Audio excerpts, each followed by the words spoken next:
Hi friends, സ്നേഹപൂർവ്വ ക്ഷമയുടെ പുതിയ എപ്പിസോഡില് Varun dressing റൂമിലേക്ക് ചെല്ലാണ്. രാധികയുടെ ഒരുങ്ങി നിൽക്കുന്ന വധുവായിട്ടുള്ള ഫോട്ടോസ് എടുക്കാനായിട്ട്. അപ്പോഴായിരിക്കും പ്രിയങ്ക ശരത്തിനോടൊപ്പം ഇറങ്ങി വരുന്നത് കാണുന്നത്. പ്രിയങ്കയെ കാണുന്നതും വരുൺ ഇങ്ങനെ സ്റ്റക്കായി നിൽക്കാണ്. പ്രിയങ്കയാണെങ്കിൽ വരുണിനെ കണ്ടിങ്ങനെ ഞെട്ടി നിൽക്കും. വരുണിനെ എവിടെയോ കണ്ട് നല്ല പരിചയം എന്നുള്ള രീതിയിൽ നോക്കി നിൽക്കുമ്പോഴേക്കും പ്രിയങ്ക വേഗം മുഖം മറിച്ച് അവിടുന്ന് പോവാ.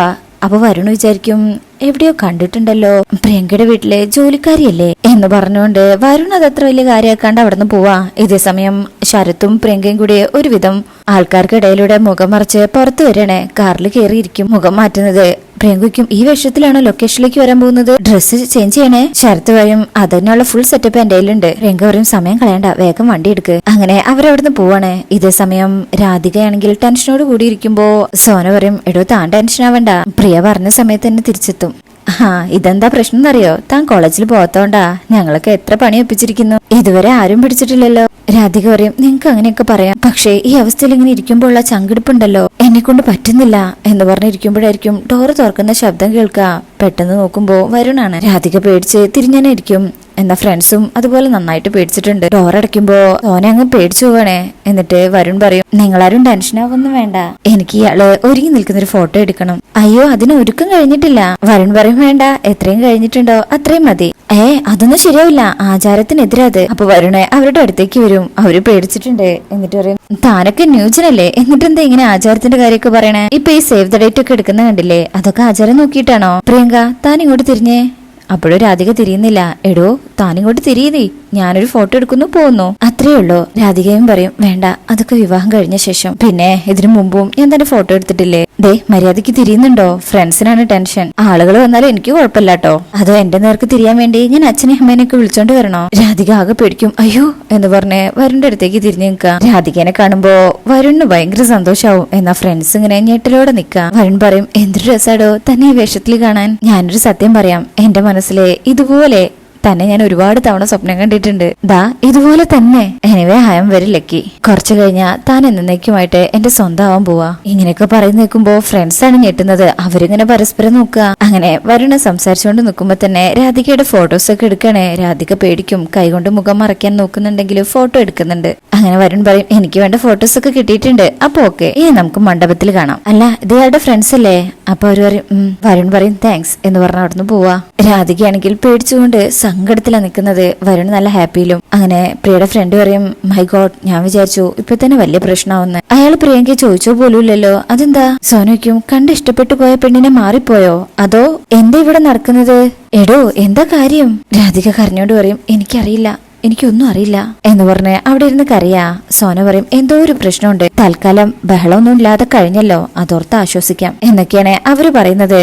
അങ്ങനെ രാധികയാണെങ്കിൽ അപ്പോഴും സങ്കടത്തില് കൃഷ്ണ എന്നൊക്കെ വിളിച്ചിങ്ങനെ സങ്കടത്തോട് കൂടി കരയാം. ശേഷം പിന്നീട് കാണിക്കുന്നത് പ്രിയ അവിടെ ലൊക്കേഷനിൽ എത്തിയിരിക്കുകയാണേ. പ്രിയയെ കാണുമ്പോ തന്നെ പ്രൊഡ്യൂസർ ദേഷ്യത്തിലാണല്ലോ. ദാ നായിക എത്തിയിട്ടുണ്ട്. അത് കേൾക്കുമ്പോഴാ പ്രൊഡ്യൂസർക്ക് ഒന്ന് സന്തോഷാവുന്നത്. പ്രിയാണെങ്കിൽ ലൊക്കേഷനിലെത്തി നല്ല സന്തോഷത്തോടു കൂടി അങ്ങോട്ട് ചെല്ലാം. പ്രൊഡ്യൂസർ പറയും കണ്ടോ, പറയേണ്ട രീതിയിൽ പറഞ്ഞപ്പോ അവൻ പോയി വിളിച്ചു കൊണ്ടുവന്നത് കണ്ടില്ലേ. അങ്ങനെ പ്രിയ വന്നിട്ട് പറയും സോറി സാർ, അല്പം വൈകി പോയി. പ്രൊഡ്യൂസർ പറയും അതിനെന്താ മോളെ, നമ്മുടെ പൂജയുടെ ടൈം ആവുന്നല്ലേ ഉള്ളൂ. ഇത് കേൾക്കുന്ന ശരത്ത് ഞെട്ട എന്ന് പറഞ്ഞു നിൽക്കും. പ്രൊഡ്യൂസർ പറയും ഞങ്ങൾ ആണുങ്ങളെ പോലെ അല്ലല്ലോ നിങ്ങൾ പെണ്ണുങ്ങള്, നിങ്ങൾക്ക് ആവശ്യത്തിന് ഒരുങ്ങാൻ സമയം വേണ്ടേ? നിങ്ങളെ വളരെ സുന്ദരിമാരായിട്ട് കാണാനല്ലേ ഞങ്ങൾക്കും പ്രേക്ഷകർക്കും ഇഷ്ടം. ഇനിയിപ്പോ കാര്യങ്ങളൊക്കെ ചടപടാന്ന് നടക്കട്ടെ. ഇങ്ങനെ സ്നേഹത്തോടെ സംസാരിക്കുമ്പോ ശരത്ത് ഇങ്ങനെ ഞെട്ടി നിൽക്കുക.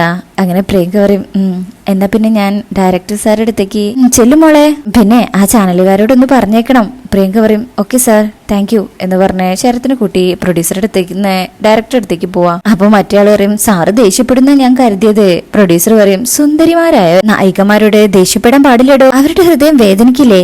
അപ്പൊ ഇയാള് പറയും അതെ സാർ, അതാ എന്റെയും പോളിസി എന്ന് പറഞ്ഞിട്ട് ഇയാള് പഞ്ചാരയാണെന്ന് തുറന്നു പറയാത്തതും തനിക്കത് അറിയുന്നതും ആയിട്ടുള്ള ഒരു ചിരി ചിരിക്കുകയാണ്. അതിനുശേഷം ഡയറക്ടർ അടുത്തെത്തുമ്പോ ഡയറക്ടർ പ്രിയോട് പറയും താൻ ഞങ്ങളെ പേടിപ്പിച്ചു കളഞ്ഞല്ലോ. ശരത്ത് പറയും ഞാൻ പറഞ്ഞില്ലേ സാർ കൃത്യസമയത്ത് എത്തുന്ന്. ശരത്ത് പറയും ഞാൻ പറഞ്ഞില്ലേ കൃത്യസമയത്ത് എത്തുന്ന്, എന്നിട്ട് എല്ലാരും കൂടി എന്നെ. അപ്പൊ ഡയറക്ടർ പറയും താനത് വിട്ട് കളയടോ. അല്ല പ്രിയങ്ക, പ്രൊഡ്യൂസർ കണ്ടില്ലേ? കണ്ടു സാർ.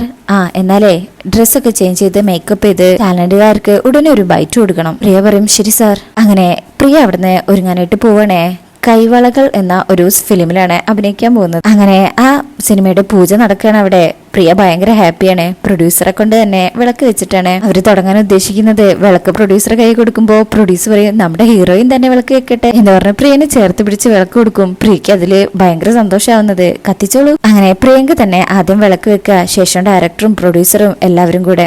ശേഷം തേങ്ങ ഉടയ്ക്കാനായിട്ട് മറ്റേ ആള് പോകും. പ്രിയ മനസ്സിൽ വിചാരിക്കും, ഇതാ ഞാൻ സ്വപ്നം കണ്ടത്, ഇതാ എന്റെ ജീവിതം, ഇതിൽ നിന്നും ഒരിക്കലും ഞാൻ തിരിച്ചു പോവില്ല എന്നും ഇങ്ങനെ മനസ്സിൽ സന്തോഷത്തോട് വിചാരിക്കുക.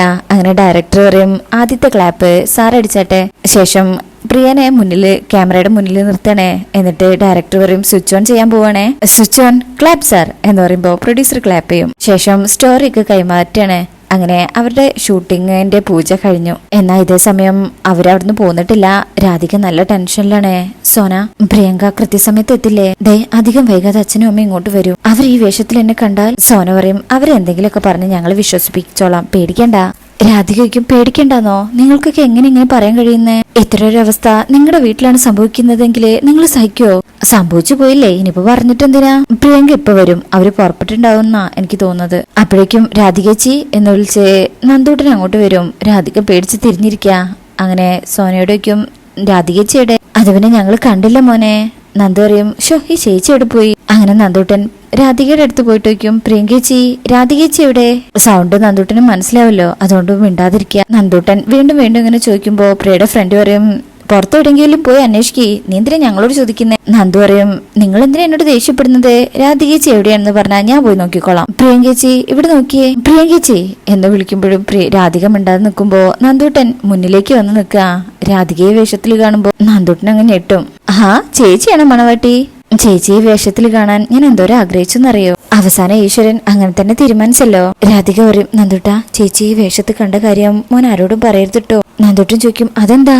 രാധിക പറയും അത് പറയാൻ പാടില്ല, പറയില്ലെന്ന്. ചേച്ചിക്ക് സത്യം ചെയ്യേ, വാക്ക് താ മോനെ. അപ്പൊ നന്ദൂട്ടൻ പറയും ശരി, ഞാൻ ആരോടും പറയില്ല. എന്നാ മോൻ പൊക്കോ, കുറച്ച് കഴിഞ്ഞിട്ട് ചേച്ചി അങ്ങോട്ട് വന്നോളാം. നന്ദൂട്ടൻ പറയും ശരി, ഞാൻ ആരോടും പറയില്ല, എനിക്ക് ചേച്ചിയുടെ കല്യാണം കാണാലോ എന്ന് പറഞ്ഞിട്ട് നന്ദൂട്ടൻ അവിടുന്ന് പോവാണ്. പ്രിയയുടെ ഫ്രണ്ട്സ് ചോദിക്കും അല്ല ആ ചെറുക്കൻ കുഴപ്പമുണ്ടാക്കോ? രാധിക പറയും അവനെ വിശ്വസിക്കാം, അവൻ പ്രശ്നം ഉണ്ടാക്കില്ല. പക്ഷെ അവൻ പറഞ്ഞേ കേട്ടില്ലേ മുഹൂർത്തത്തിന് സമയമായി, പ്രിയങ്ക വിളിക്കേ എന്ന് പറയുമ്പോ സോന വിളിക്ക. എന്നാ പ്രിയങ്ക ഈ സമയത്ത് അവിടെ ചാനലുകാരുമായിട്ട് ഇന്റർവ്യൂല. അങ്ങനെ ഒരു കോൾ വരുന്നുണ്ട്, ഒരു മിനിറ്റ് എന്ന് പറഞ്ഞ് പ്രിയ മാറി നിന്ന് എടുക്കുക. സോന പറയും പ്രിയങ്ക മുഹൂർത്തം ആവാറായി, പെണ്ണിനെ കൂട്ടിക്കൊണ്ടു പോവാൻ ആൾക്കാർ ഇപ്പൊ എത്തും, നീ ഇതെവിടെ എത്തി? പ്രിയങ്ക പറയും സോന ഞാൻ ഇവിടുന്ന് ഇറങ്ങിയിട്ടില്ല. ഇത് കേൾക്കുന്ന സോന ഞെട്ടുക. ഇവിടെ മീഡിയക്കാരോട് സംസാരിച്ചോണ്ടിരിക്കുക, കുറച്ചു നേരം കൂടി എന്തെങ്കിലും ചെയ്തേ പറ്റൂ. സോന ആകെ പേടിക്കും. എടി ഇനിയൊന്നും ചെയ്യാൻ പറ്റില്ല, അത്രയ്ക്ക് ക്രിട്ടിക്കലാ സിറ്റുവേഷൻ. പ്രിയ പറയും എനിക്കിപ്പോ ഇവിടുന്ന് ഒഴിഞ്ഞു മാറാൻ പറ്റില്ല. ഇവിടെ എനിക്ക് കിട്ടുന്ന ട്രീറ്റ്മെന്റ് എന്താണെന്ന് അറിയോ? ഒരു സൂപ്പർ താരത്തിന് കൊടുക്കുന്ന ട്രീറ്റ്മെന്റാ എനിക്കിപ്പോ ഇവിടെ തന്നെ എല്ലാരും തന്നോണ്ടിരിക്കുന്നത്. ഡേ ഇനി എന്നെ വിളിക്കല്ലേ, നിങ്ങൾ എങ്ങനെയെങ്കിലും ഒന്ന് അഡ്ജസ്റ്റ് ചെയ്തേ പറ്റൂ, ബൈ എന്ന് പറഞ്ഞ് പ്രിയങ്ക കോള് കെട്ടയും. സോന അങ്ങനെ ഞെട്ടിത്തരിച്ച് നിൽക്കുക. എന്നിട്ട് പ്രിയങ്ക വീണ്ടും ആ മീഡിയക്കാരുടെ അടുത്തേക്ക് പോവാ. ഇതേ സമയം രാധികയ്ക്കും എന്തായി? സോന പറയും അവള് പുറപ്പെട്ടിട്ടില്ല. ഇത് കേൾക്കുന്ന രാധികയും അതുപോലെ ജാനിയും ഞെട്ടുക. അവിടെ ഇപ്പൊ എന്തോ തിരക്കില് നിൽക്കണെന്ന്. രാധിക പറയും അതെ ഞാൻ വിളിക്കാം, ഫോൺ താ ഞാൻ സംസാരിക്കാം അവളോട്. മറ്റേ ഫ്രണ്ട് പറയും സോന നോക്ക് ഇത് വളരെ സീരിയസ് ആണ്, പ്രിയങ്ക എത്തിയില്ലെങ്കിൽ പിന്നെ ഉള്ളത് ആലോചിക്കാൻ കൂടി വയ്യ എനിക്ക്. രാധിക പറയും ഞാൻ അപ്പോഴേ പറഞ്ഞതാ ഈ വേഷം മാറിയിട്ടുള്ള കളിയൊന്നും വേണ്ടെന്ന്. അപ്പൊ എല്ലാവരും കൂടെ എന്നെ കുടുക്കി കളഞ്ഞു. ഇപ്പൊ മനസ്സിലായില്ലേ അതിന്റെ ബുദ്ധിമുട്ട്? ചോദിക്കുമ്പോ അവർക്കിപ്പോ ഫ്രണ്ട്സിന് പറയാൻ മറുപടി ഒന്നുമില്ല. അവരും നല്ല ടെൻഷനോട് കൂടിയാ നിൽക്കുന്നത്. ഇതേസമയം മണ്ഡപത്തില് തിരുമേനി പൂജയൊക്കെ ചെയ്യണേ. എല്ലാവരും അവിടെ ഓഡിറ്റോറിയത്തിൽ ഇരിക്കണേ. വരുണിന്റെ വീട്ടുകാരെല്ലാം നല്ല സന്തോഷത്തിലാ. അങ്ങനെ പൂജാരി പറയും വരനെ കതിർമണ്ഡപത്തിലേക്ക് വരാം. അച്ഛൻ പറയും വാ വരുൺ എന്ന് പറഞ്ഞ് വരുണിനെ കൂട്ടി അച്ഛനും അമ്മയും മുത്തശ്ശിയും കുടുംബക്കാരെല്ലാരും കൂടെ സ്റ്റേജിലേക്ക് കയറാണ്. അങ്ങനെ വരുണ് എല്ലാവരോടും നമസ്കാരം പറഞ്ഞ് ഒന്ന് വലം വെച്ചതിന് ശേഷം അവിടെ വന്നിരിക്കും. അതിന് തിരുമേനി പ്രസാദമൊക്കെ കൊടുത്ത് വരുണിനെ അവിടെ ഇരുത്തണേ. വരുണാണെങ്കിൽ നല്ല സന്തോഷത്തിലാ. വരുൺ ഇങ്ങനെ വന്നിരിക്കുന്നതൊക്കെ കാണാന് ദേവനാരായണൻ തിരുമേനിയും ഭാര്യയും വരുന്നുണ്ട്. അവർക്കും ഈ കാഴ്ച നന്നായി ആസ്വദിക്കുന്നുണ്ട്. അവര് സന്തോഷത്തോടു കൂടി ഇങ്ങനെ നോക്കി നിൽക്കുക. അങ്ങനെ പൂജാരി പറയും തിരുമേനി പെൺകുട്ടി വരാനുള്ള സമയമായി, ആയിക്കോട്ടെ എന്ന് പറഞ്ഞിട്ട് തിരുമേനിയും യശോദാമ്മയും കൂടെ പ്രിയനെ വിളിക്കാനായിട്ട് പോവാണേ. പ്രിയ ആണെങ്കിൽ അവിടെ ഇല്ലല്ലോ. രാധികയാണെങ്കിൽ ടെൻഷനോട് കൂടി ഇങ്ങനെ നിൽക്കുന്നത് കാണിച്ചുകൊണ്ടാ ഈ എപ്പിസോഡ് കഴിയുന്നത്. അപ്പോ ഇന്നത്തെ റിവ്യൂ ഇഷ്ടപ്പെട്ടിട്ടുണ്ടെങ്കിൽ ചാനൽ എല്ലാവരും ലൈക്ക് ചെയ്ത് സബ്സ്ക്രൈബ് ചെയ്ത് സപ്പോർട്ട് ചെയ്തേക്കണേ. താങ്ക്